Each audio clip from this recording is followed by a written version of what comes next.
Like, we good? Dobby loves Harry Potter. Yeah, you need a guy like that on your squad. That's like Blaine. And yeah, that was crazy. But this is a scenic route where we shoot the breeze with ease. Because taking your time is a luxury.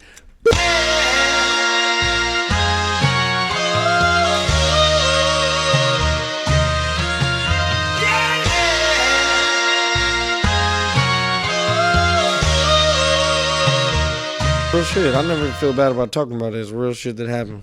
No, Dad would always be on that. He would always make sure that we knew. Dad doesn't watch slave movies. Ian, what age are you showing your kid a slave movie? We were talking about this the other day of just like, when do you introduce them to like real life stuff? And I think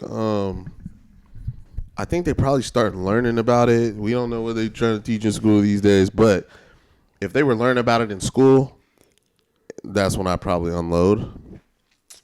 I can tell them, like, you know, stories about our ancestors or like what it means to be black or, you know, things of that nature, because I intend to do so, and for them to be proud about it, because they're going to already know that they look different.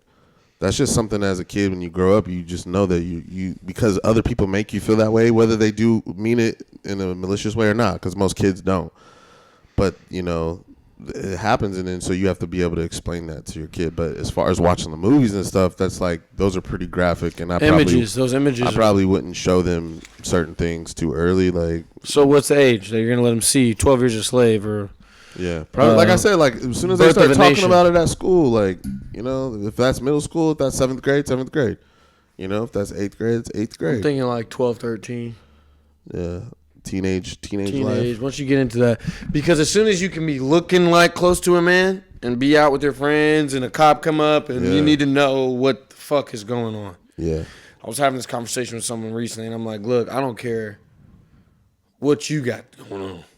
My kid's gonna be aware of everything about that kind of stuff. You gotta be. And you know, it really is hard. Can I say this? Black people who aren't from America, it's really hard for them to mentally understand it.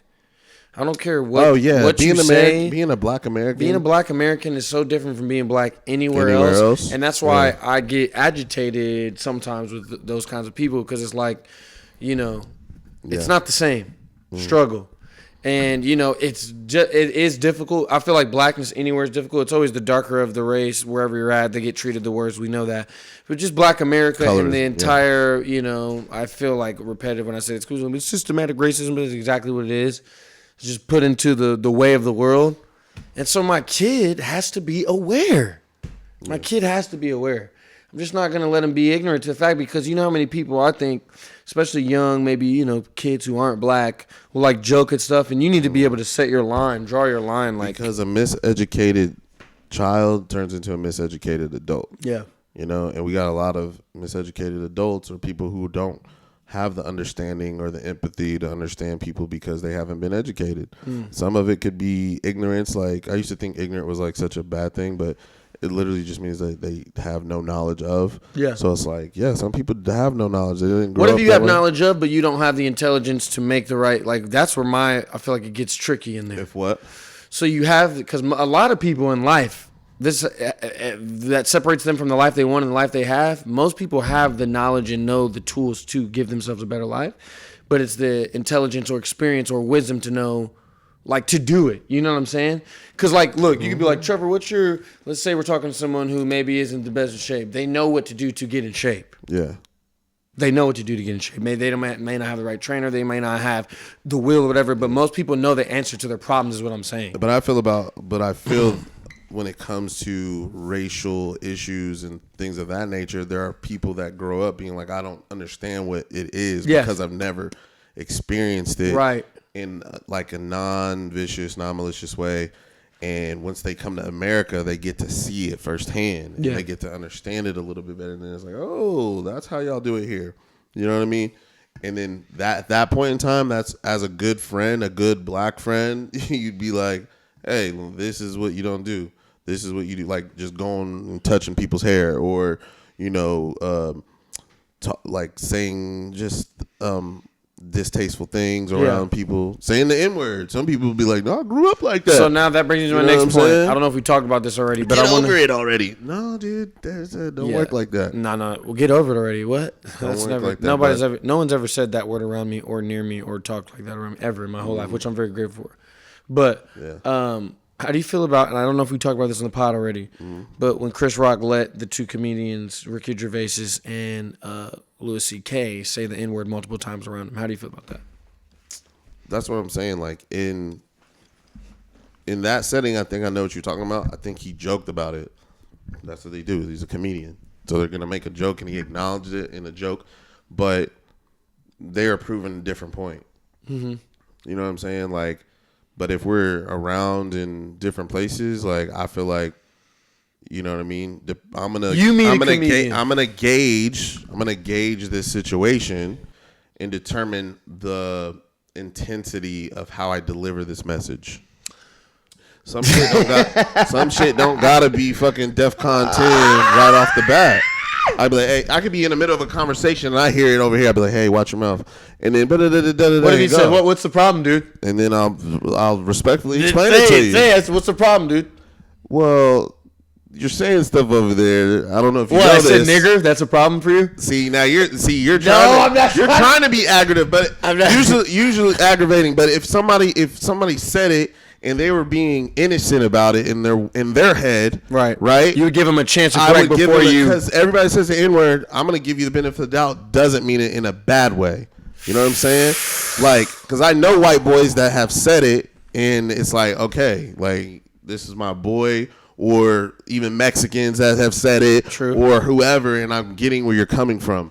But I even will say it, but I even will tell them at the time, because I don't have any friends of mine that would just be like, nigga this, nigga that, da, da, da. I don't have any friends like that. But if I'm around somebody I don't know where you come from. Right. But I'm just telling you, we don't do that where I'm from. Yeah. You know what I'm saying? That's how I would address it. Now, what you were trying to do, you're trying to get me to fight you. No, I'm saying it's just a guy who says, no, you're being aggressive. I said, no, it wasn't aggressive. It's because the word. This is how I would address it. How I'm talking to you right now. I'd be like, no. I said, now you're trying to get me to fight you. And that won't do. Now, I'm asking, were you affected that I said the word nigger? Now I appreciate this tone a lot better. I like this tone a lot better. And then we talk about it. So that's affecting you, me saying nigger is what I'm saying. Actually, yes. You can go over there. Nigger, please. Nigga, what if he did nigga, please? Then what do you do? You might hit him in the back of the head as he was walking away. He said nigga, please. oh shit. Exactly. I said, right there. You're good. She said, somebody call the medics. Call the medics, please. Paramedics. You're good. You're okay. You're okay. Don't say that anymore, okay? Now, this is just an example. For anybody that wants to anybody else that wants to say I just think that's crazy, man. I've mom has been through it. I think dad said he's been through it. I know a few people have, but never personally. I've been through it for sure. This girl called me a nigger on the bus. How old were you? I was like in middle school. What age is that? Middle school or in like high school. What age is that? Like 13, 14? Yeah, she lived in our neighborhood. She lived in the front. Was it Carly? No. I won't say this person. I will never, give him. Yeah, but I know who they are. Maybe. I think she had a crush, honestly. I think she had a crush on a nigger boy. Right, probably. But the thing is that what am I gonna do? Like, what do I do? You can't, I'm not gonna hit a girl now. I'm the bad guy or whatever. So it's just like, sometimes she got suspended. He said good riddance. Good riddance. All right, cool. And then she sucked me off in the back. No, hey, said the next week when she got back from suspension. She got back, she sucked me off. She sucked me off, sucked that nigga. I'm sorry.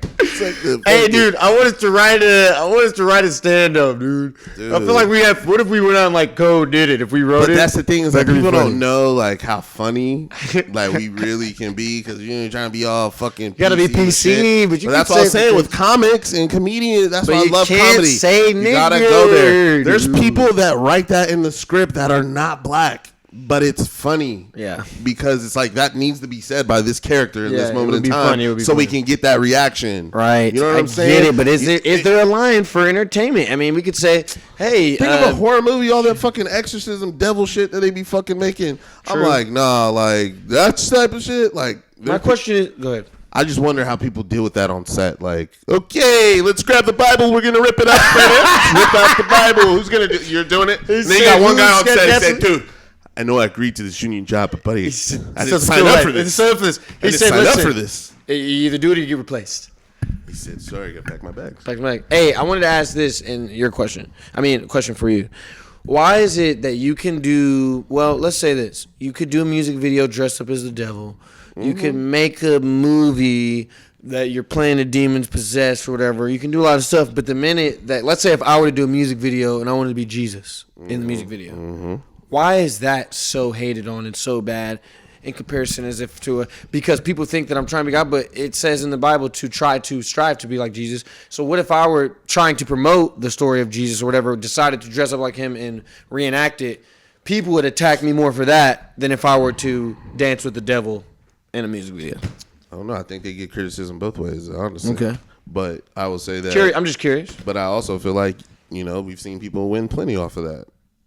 Passion of the Christ is the only thing I can think of. Well, no, there's a lot of. I think Jesus Walks is wildly successful. Walks. Yeah, Jesus Walks. You know what I'm saying? I think Nas did it in his video. Which one was that? I think it was like, you can hate me now, but I won't stop now. Yeah. Yeah, you can die. Yeah, they were like getting that. I think that was that. He said the crown is heavy, your vows are ready. That had us listen to him, huh? He made us listen. Nas is like one of the best MCs ever. Yeah, like he just puts words together that I've never heard anybody else do it. And like it also the flow that it comes out. You know what I mean? It's like it just be hitting the fucking. Yeah, no, for sure. Speaking of which, Lil Wayne Files. Let's talk music for a second. Let's talk music. Let's talk music. No, for real. Because I kind of going on that when you talk about rappers and rapping. I still like that. Like even I like J. Cole, man. I like that last thing he even put out. People can disagree with me, but I like his flow. Like, you know what I mean? Now I was watching this. He said I was watching this Fat Joe interview off of the Club Shay Shay. And he was his shit took off, huh? Yeah. It's amazing. And shout out Shannon Sharp and Michelle, whoever she is. He said that's my Michelle. I said, why is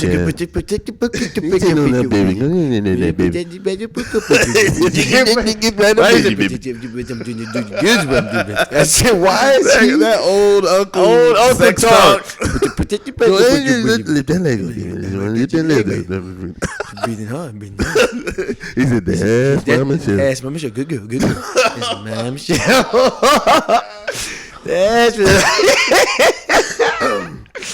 Man, if that happens. And he said, I don't know how to work the Instagram. He said, I don't work the app. I don't know how to do it. I'm from the old days. We had pages, cell phones, telephone booths. He said, I do not know how that went on. He said, but my colleague had reached out to me. And no, I don't know how that happens. That's crazy. She did it. I know nobody's ever brought that up. Maybe she did. I think she did it. Maybe she did. She said, he said just like that. No, don't look up. Don't look up. Wow. Anyways, I was saying with Fat Joe, he said, you got to come out to the yard. When you talk about J. Cole, that's what he's like. I come from the days, somebody says, you got to come out to the yard. You got to come out to the yard. You got to come out. You got to. Your fight. Yeah. And he didn't do it. That's what they're saying?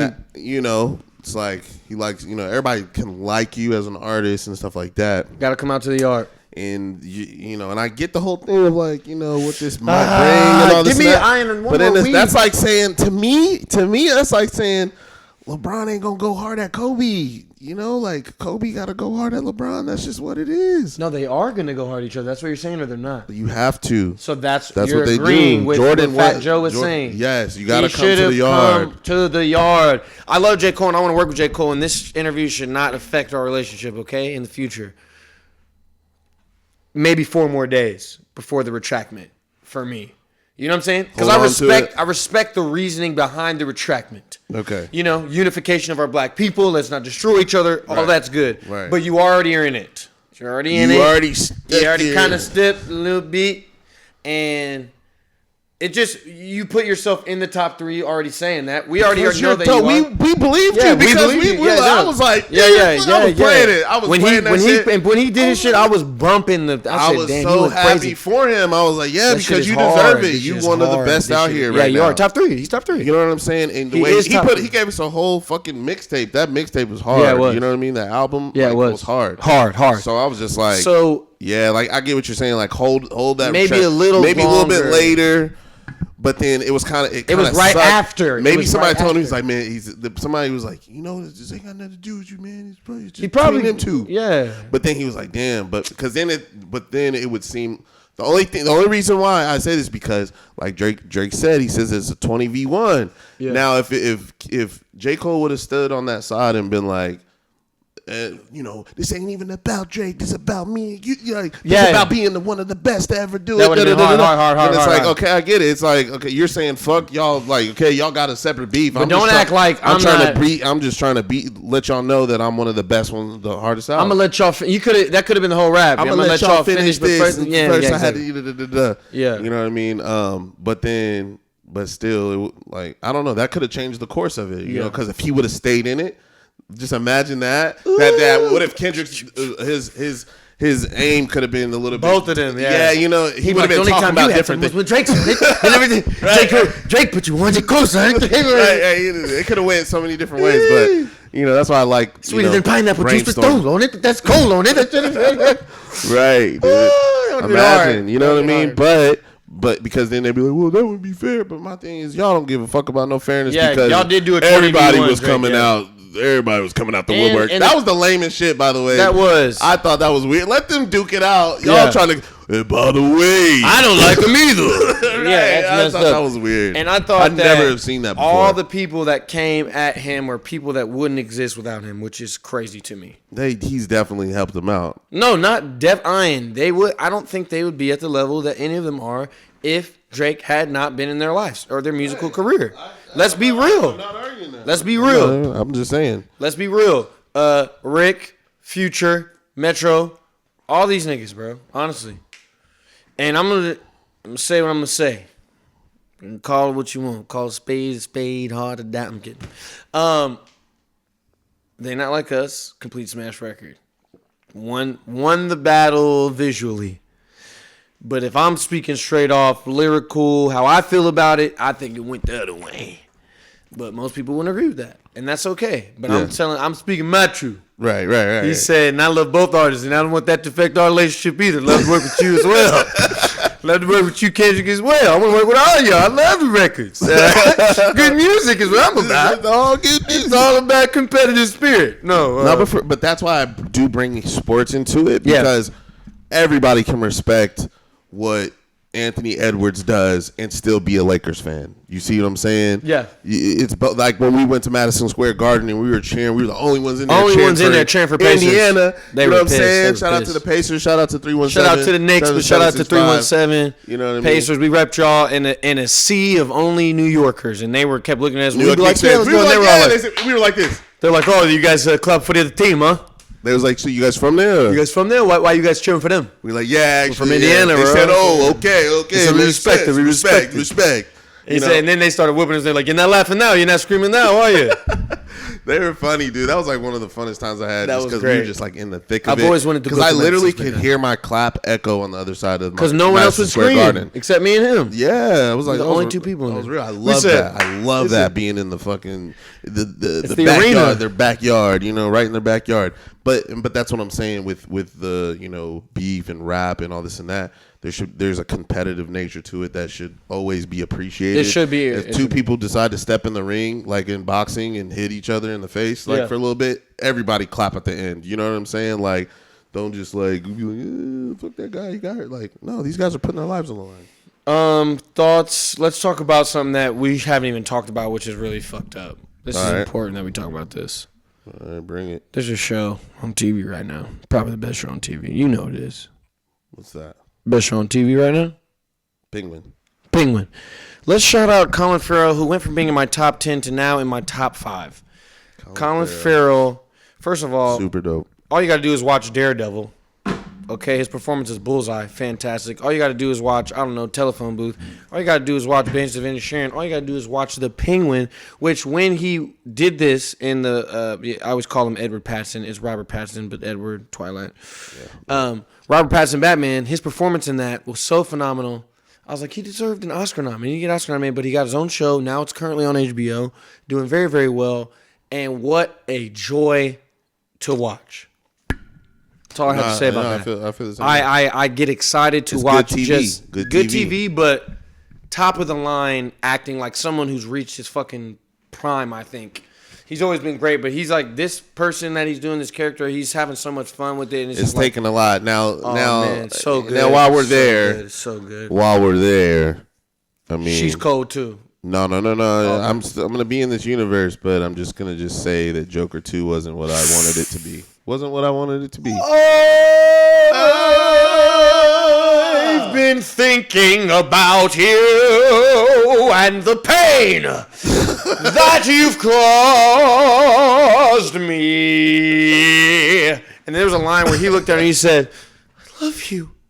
She said, you don't know what love is.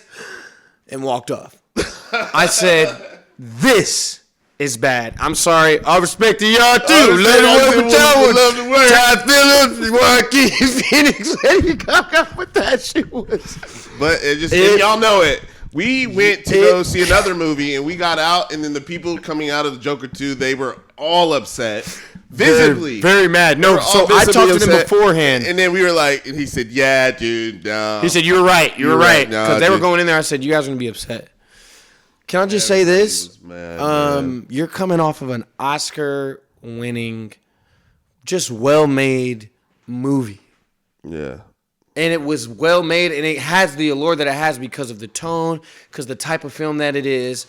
And it was almost like I thought of, you're not going to get the reference, but anyways.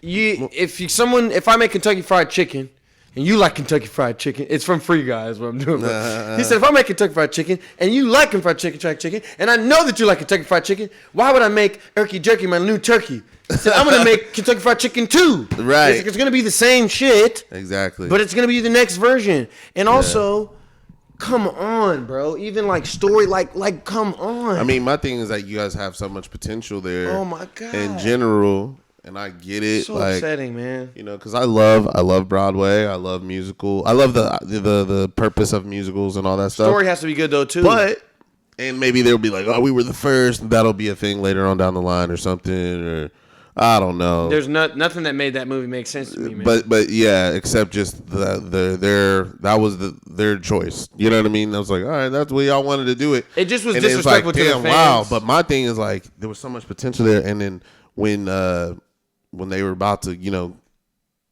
when they opened up what was going on in there, the scene that they were at most of the time in the thing, and then it got busted open, and then I thought it was going to turn up there, you know, when he got out of there, pretty much. That's when I thought it was about to turn up, but it didn't really turn up, and I was like, damn, dude. And none of them just embodied. They keep trying to say that it wasn't what exactly you called the movie. They said he's not supposed to be the Joker. Whatever. The movie's called Joker, dude. We don't care what you tried to say he's supposed to be. You named the movie Joker. And then you played on it like and the first movie. The first one, yeah. That is Joker. And then this movie, you speed up. All they had to do was maybe jump fucking 5 years. We know the Joker. We've seen them. Everybody knows the Joker. Playing with the characters. We don't need to reimagine who he could and couldn't be and all this and that. We just like him, and you make a movie about him. Like, just make it dope. And make the second one new story. And I like that you brought a girl into it. Harley Quinn character. Major potential there. Major potential there. To them to both be doing Joker-ass shit. Yeah, together. That's not what this was. I want to see him rob a bank. I want to see him kill somebody aggressively and laugh and then make out in the blood. Right. That's what I want to see. Right. Exactly. What the fuck? Sorry, I'm getting upset because I was in that movie excited. I was like, okay, that's please. Because guys, when I saw the first movie, I was crying because his performance was so good. I get really moved by people who can really act, and he can really, really, really act. Shout out Joaquin Phoenix, one of my favorite actors. Very good. 100%. This was not it. Yeah. This just wasn't it, dude. Yeah, no, just for sure. And I haven't felt that way about most, I try to give any type of nerd movie a chance. It's like DC or Marvel or something. Like, there just was nothing about that. I can't defend it. Can't defend it. Said it can't do it. Can't defend it, man. Wait. I had a movie I wanted to bring up. Go ahead. Sorry. Okay. But I also have something that I'd like to. Okay. Ooh. The Menu. Ralph Fiennes. The Menu. It's not Cinnabons. It's cinema. With my mother. So look, I don't know if you guys have seen this movie. Very good film without giving too much away. Ralph Fiennes, who plays Voldemort. If you don't know who Ralph Fiennes is, he plays Voldemort in the Harry Potter series. He plays a chef who gets fed up with kind of like the bullshit in life, the materialism, people's morals being in the wrong place, and how his artistry, which is making good food, it turns to just shit in people's stomach, and there's no appreciativeness in his culture anymore. He's realizing the industry is filled with a bunch of fakes who act like they know about food but know nothing about cooking, nothing about flavors and shit like that. But it goes way deeper than just cooking. Love the film. Please watch it. Yes. I rewatched it recently, probably like 4 days ago. If we're gonna stay on cooking, also get with the fucking bear. The bear, please. I'm still only season 1. Please. If we're talking about cooking, then let's go to the bear. But I get 100% about the Menu. That's why I love like that type of show. But I also love like the duality and talking about the same thing, but doing it in a different way. Ways. Yeah, both about cooking. Yeah, because we also love, everybody out in the audience can attest, Kitchen Nightmares, and we love Hell's Kitchen. Shout out to Gordon Ramsay. Shout out Gordon Ramsay. Hey, regardless how they try to make him look like an a-hole, he's good. He's a good dude. Yeah, and he's a good mentor, it looks like. I hope so. Please let it be true. Yeah, hopefully nothing comes out with that. He actually walked behind me. He actually rubbed my buns. He said, instead of teaching me how to make buns, he rubbed my buns. Right. Oh my gosh. Anyways, you know what a crazy movie is? You know what a crazy movie is? Because like, you know how like, you get real with the raw and with comedy and shit. It's a fucking Sausage Party. I don't know if you've seen the new one. I don't know if you've seen. I didn't watch the new one. It's pretty wild, bro. It's pretty fucking wild. The first one was wild. I haven't seen it either. I've just seen clips. You haven't seen you did see the number 2. Oh, you didn't. I haven't seen number 2, but I've seen clips of just like what they're doing, and it's funny that they will allow that to be on TV. Yeah, that's what I. Well, bro, think about what you can see on Instagram. I mean, I know, but this is movie though. This is like a major multi-million-dollar corporation signed off and said, "Yeah, you can show that for sure. You can show that." And I love that. I love being able to be like, okay, let's. Which is funny that you can do that, but you can't say what you want online, and everyone ends up hating you and cancels you if you decide to give your freedom, freedom of speech online. Because people don't have they don't have a fucking gauge as much anymore. Everything's Can I say this to everyone who, if you're watching this video, and if I mean anything to you, if we mean anything to you as a people, if you fuck with us, you think we're your friends, you idolize us, or you just call us the homie, all right? I can sit up here and say, honestly, I have never written a bad comment online about anyone or said anything mean about someone. True that. I've never just gone out of my way to be like, fuck this motherfucker. But for what? Just don't be hateful. You think that your hand isn't in it because it's online. You do it. You're a part of like a hateful thing. That's stop so wild doing that. If you do that, stop doing that. It's corny and it's weird and it makes you look sad.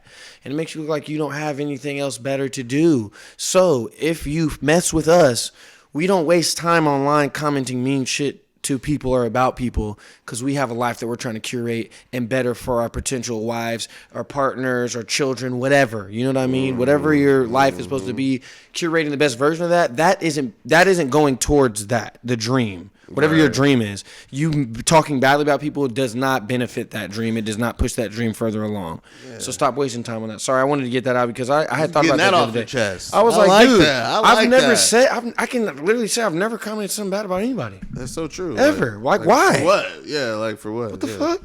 Unless I'm joking or something. If I'm joking. No, but I'm trying to even think joking. If I'm playing around with like my friend or something, that's different. My friend and my homie. I still won't might even text do him that. that. Because I might text you on the side. Be like, what the fuck was that at, dude? Right. To my homie or something being funny. Right, but you ain't gonna do that. But I was gonna say people do achieve their dreams that way. And that to me is selling your soul. There have been people that have won by being the troll. And the thing that sucks about that is like selling your soul is because you have to always be that person now. everybody's expecting you to be the one that's fucking gonna say some trolly shit, or you're gonna be the hateful person, and everybody's already against you before they even meet you. Like you're the guy that talks shit about everybody, and everybody was trying to go at you, and like now you want us to feel sorry for you because, but your whole job is to like say mean shit about people, bring up dirt.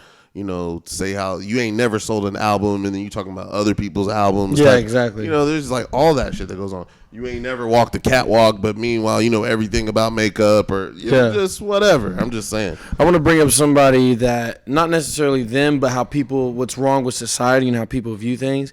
Is the Boot Gang guy. Remember him, Boot Gang? Yeah, and did a bunch of craziness, and he was everywhere in front of everything, and everybody was talking about him when he was doing mean, bad things, punching people, maybe, you know. And now that he's found God and is promoting Jesus and all these things, you don't hear about him. No, Shade Room don't post him. World Star don't post him. That's wild. Baller Alert don't post him. None of these sites that were posting and how he got his celebrity or his money. Right. So imagine how he feels. You know what I'm saying? I'm trying to change. I'm trying to do the right thing. I'm trying to change. And nobody cares. And now nobody cares. And that's not just the blog sites. It's people. It's I'm sorry. No, it's very true. But it's just you bring very up a great point hypocritical, man. It's like we all want to live in a place where shit's better, but people only support the bad shit. Yeah. So how can it's just bullshit? Yeah, no, it's 100%. Frustrating. No, frustrating. Overwhelming. Yeah, I agree. Shout out, and that's why I'm like, shout out to all the people that really are trying to. Is it the same thing with like when you're talking about conscious rap or, you know, things of that nature? Somebody was talking about hip hop from before and was saying the same dude we were talking about last time. He said, you know, when Grandmaster Flash, they used to do the turntables. They was with Eric B and Rakim. Nah, but for real though, like those people, like when they were first making hip hop, it was to create a voice for the unheard. It was to be like, hey, this is I got something to say too. I got something to say. You know what I mean? But what I don't want to happen is every black person feel like they have to say that in order to tell their story, because that was the first kind of like opening where black people could say how they feel. And I feel like a lot of people, kids especially now, are like, I gotta be rude, or I gotta be mean, or I gotta not give a fuck, or I gotta fuck all these bitches, or I gotta talk about drugs. Or I mean, that's just that's the world we're living in now. And I think like as like people that are, you know, becoming seasoned and OGs and this shit, you know what I mean? That's how I look at it. Like I'm priming, and I feel like I'm in a place where now like I want to look out for people that don't quite know. You know what I'm saying? I want to kind of like be like, I knew this is what was gonna happen at some point, because you wonder like, why is the path going like this? Is because you were meant to be the gatekeeper. Yeah. You were meant to open doors for people. I was actually talking to Michael. Michael, do you remember that? We were just in the garage talking about that, and I was like, we both were like, life has been kind of hard. And I was like, but I think it's hard on us because we're supposed to be the ones that either open up something to talk to people and like keep pushing or whatever. That's why I try not to be. Talking about that. That's why I try not to be afraid to like, you know, speak and be that individual and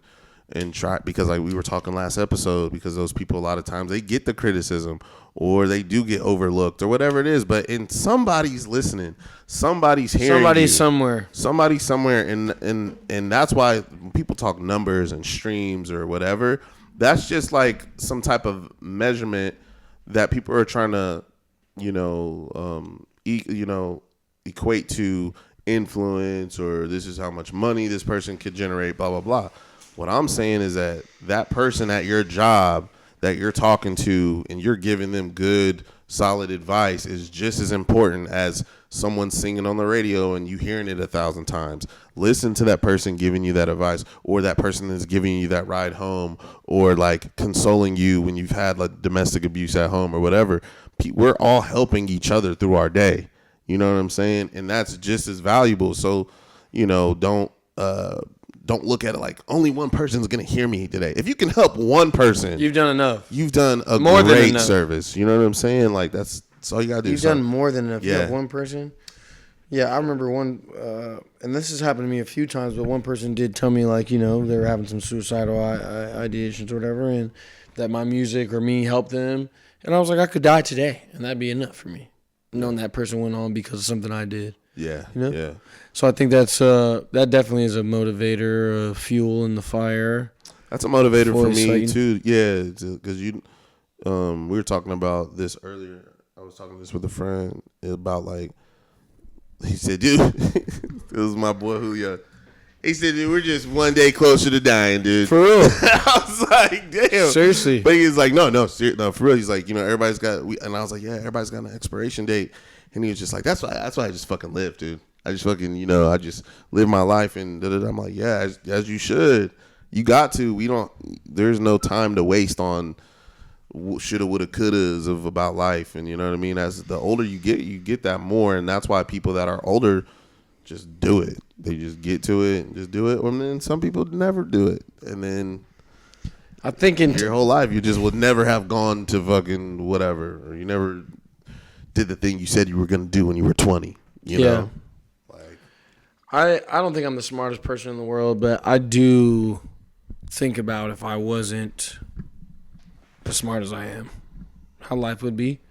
Does that make sense? What do you mean by that? I just feel like some people just can't reach a certain level of intelligence. And even me, I could not reach a certain level or whatever. But I just feel like it would suck to not know, like to really think something that is so opposite. You know what I'm saying? Of like what is right, if that makes sense. Yeah, but that's what I'm saying is that like you're blessed by things that are much bigger and deeper than can meet the eye. Like for some reason, God placed us in this continuum, in this timeline, right where we're at. Yeah.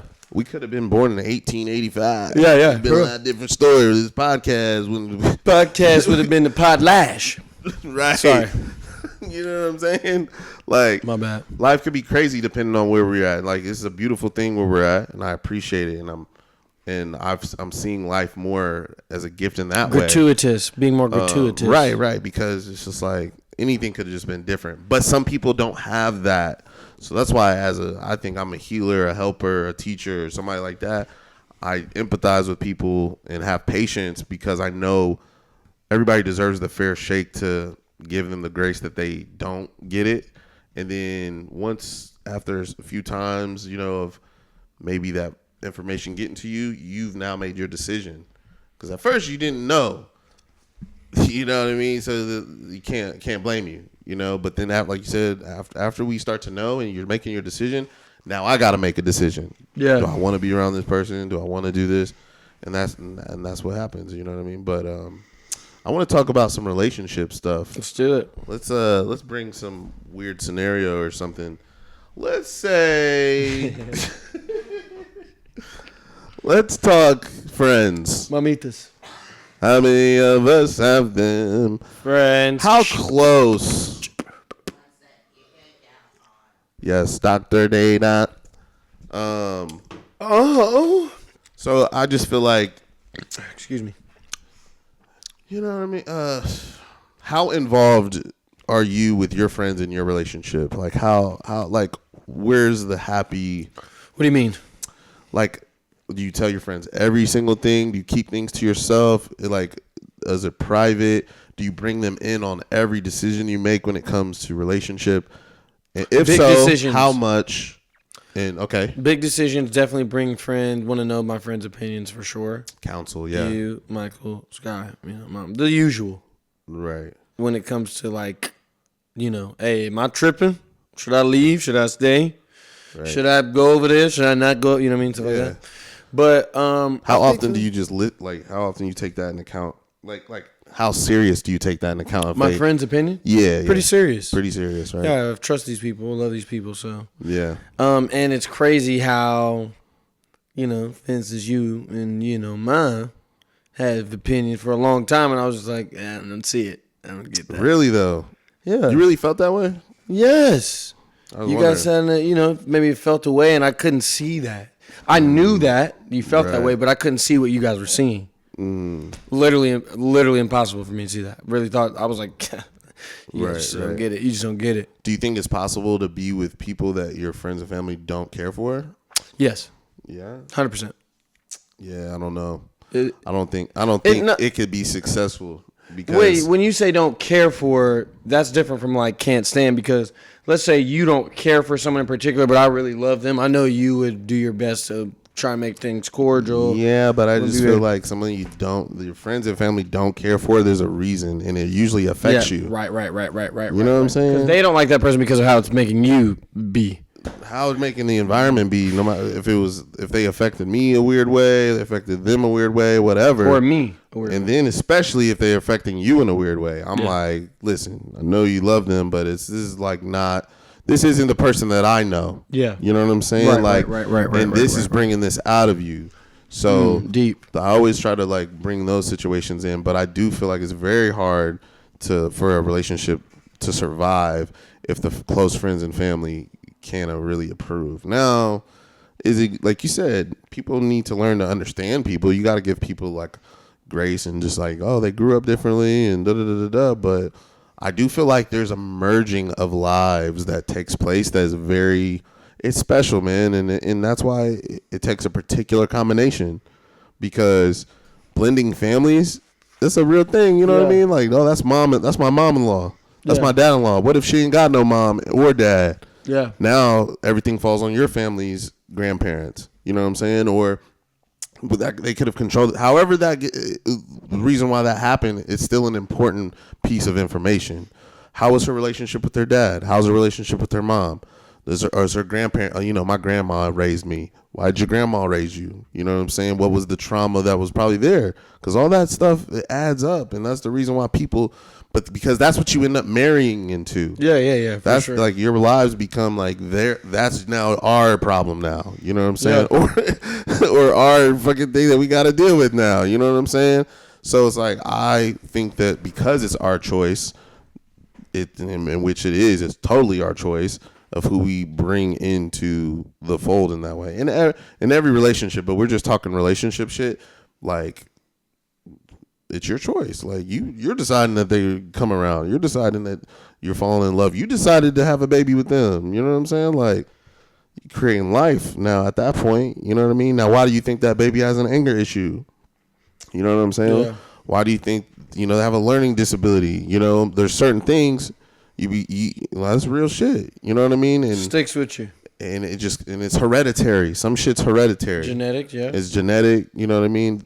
A lot of families they think about that in a status way. They're like, oh, their family's rich, our family's rich. Let's create a giant rich family. Yeah. I'm not saying that's the right way to do it. I'm just saying that people are thinking about those types of things. You're white. He's white. Let's keep it going. Let's keep it white and right. Keep it white and right. Yeah. Or Hispanic or Asian. Yeah. Every culture has a sense of that. My friend was talking to me about that earlier, that their friend is now doing like a only dating within their community experiment. Because they've done everything else. They're like, maybe I want to just stick here and see what happens. I just think that you can't, to look for the right person, you can't look for the right person. Because you know what it is? It's culture. It's culture, though. That's different to me. That we agree on, you're just saying, so we don't have to go through a bunch of like disagreements, or we're just going to pick it's just like some people want to hit pinatas, and then other people want to fucking, but I think there's do other stuff that they're not used to doing. It takes like even, our family, we have a blended family. You know what I'm saying? That is a real thing that people, that's why I love the way, my story and how I was created is an amazing story. That's just like, because it defies everything. I was supposed to have a weird bad life, if you just saying it on paper. Yeah. Parents split up at this time. This parent is this and that. Da, da, da, da. You know what I mean? It could have been whatever. I'm like, dude, I got a pretty cool life. So that's why, I know that everything will be all right. I'm blessed. I'm covered and all that stuff. But when it comes to what I want for my family and what I want my kids to maybe have, it looks a little different in my head, at least. You know what I mean? I want to pick based off of that. Yeah. That's what I'm saying. And I think to limit oneself to because someone is the same race as you or nationality or have the same beliefs, I think you're limiting yourself to your potential soul mate, because I think what helps anybody grow is someone who is maybe a little different. I'm not saying there's nothing wrong with being someone that's the same, but I'm like, for people who are like, oh, I'm only going to be with someone that's this color or this height or this, you're just blocking yourself off from millions of enlightened moments that you could have by doing something you never thought you should have done, A lot of people go after the things they want, not after what they need, and I feel like you find what you need when you don't. Anyways. No, for sure. I could go on that road. I've loved to infiltrate. Did you guys see Deadpool versus Wolverine? No. I just bought it recently and now can watch it whenever I want. It's a really good movie. Starring Ryan Reynolds, Hugh Jackman. Halloween's coming up. I got a surprise for you guys. We're gonna do a pod on Halloween night. So there's that. You got a few great starts. I wanted to bring something in like this. This is okay, this is kind of like a tough topic we were talking about earlier. All right. What does it take to fire somebody? If I'm losing money, and I've already given you like one warning, I mean 2 is already pushing it, but no more than 2. No more than 2 warnings, and then you're firing somebody. Yeah. You're fired. Yeah, you're done. And I've gotten better at that because I'm getting older and I'm closer to death. That's the truth. When I was young, I was like, oh, again, we got some time. Now I'm like, oh, shit, no. Oh, shit. Oh, no, shit. There's no room for that. There's no time for that. Mm-hmm. And I don't have any tolerance anymore. I used to have a lot, but now I'm just like, you're not doing it next. Yeah. Move, and whoever's going to... Because what you don't realize is it's like anything in a relationship. One person that's shitty, the next person could be perfect. And guess what? The next person could be so happy to be there and so wanting to be there. Yeah. And not feeling like they're stuck there. Right. And that's how I feel like a lot of people love the ones you're with. Yeah. Business wise, I feel like people are just like, oh, I feel like I have to this, or oh, I gotta go. You want the person like, good morning, hey, is there anything I can? Huh. That's the person I want to work with. Right. Exactly. And if you're not on that type of time, you're fired. You're fired. You're fired.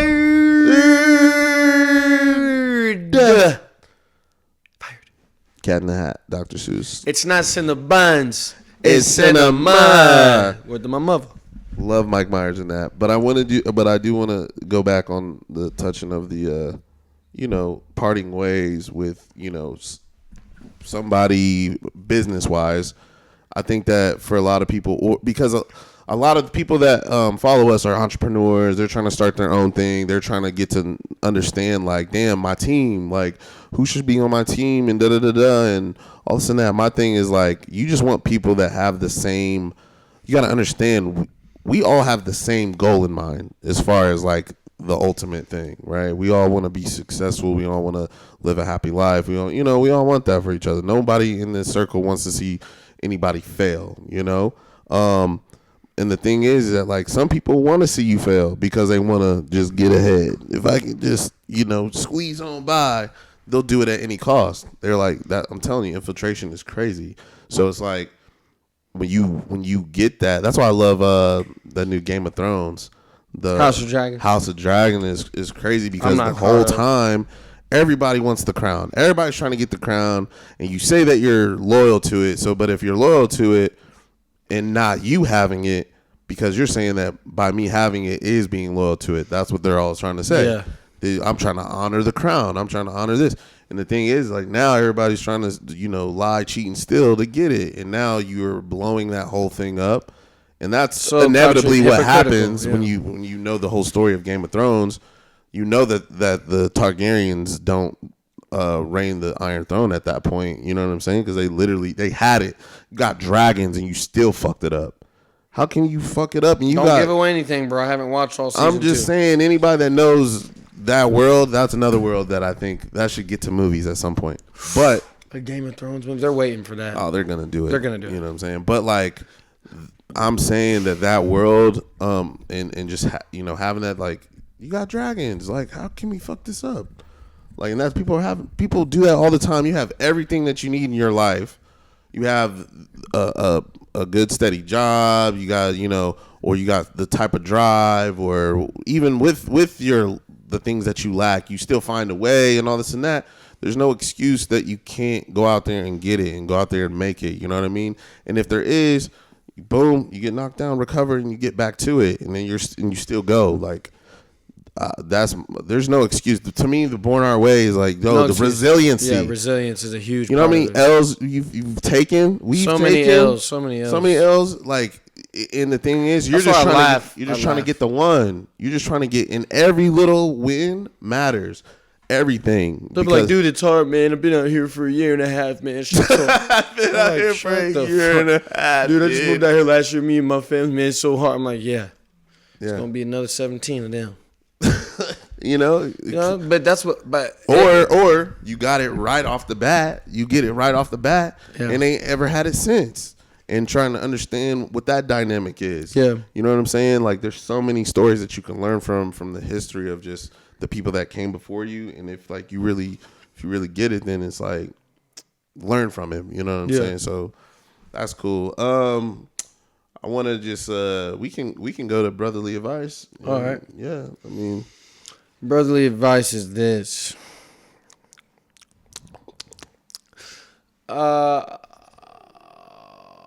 Man. I'll go. Go ahead. Yeah, I'll go. Was there anything else that you even wanted to cover in general? Anything else that you've been wanting to say or talk about in general? I got some here. Hold on. Stream it's complicated. We already talked about Triple Frontier. Yeah, you talked about Okay, good. it. I wanted to say that. That's pretty much it. I'm excited to be alive. I feel very happy with.